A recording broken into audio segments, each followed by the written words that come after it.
Usap-usapan po ang isang pulis sa internet matapos makuna na may dalang pera. Pero para pala, tumulong sa isang lola. Siya mismo ang eksklusibong nagkwento ng nangyari sa saksing si Trisha Zafra.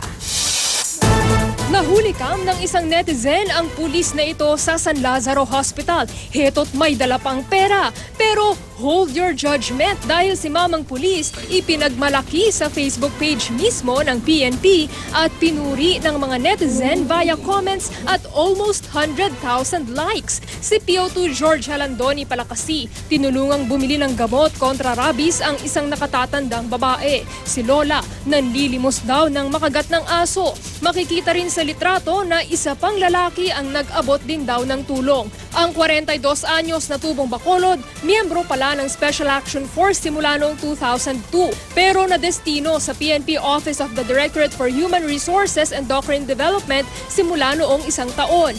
Kwento niya, magpapaturok din siya ng anti-rabies ng makagat ng pusa nang makasabay si Lola na walang kasama.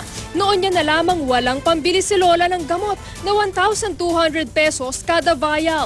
Ang pera ko na 320 yata, more or less, ma'am.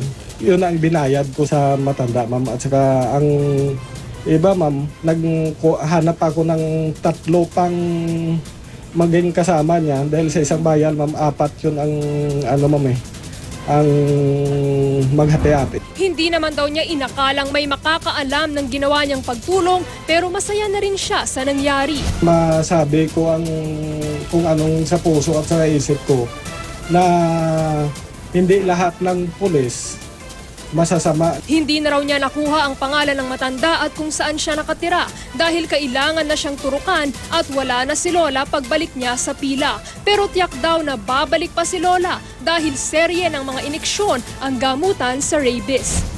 Sa mga anak ni Lola na nanawagan ako,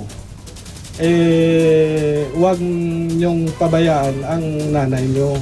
May mga anak naman siya daw, 3 anak niya. Sa mga kababayan natin at sa mismo sa kapwa ko pulis, pagpatuloy lang natin ang magandang trabaho. Ako si Trisha Zafra, ang inyong saksi.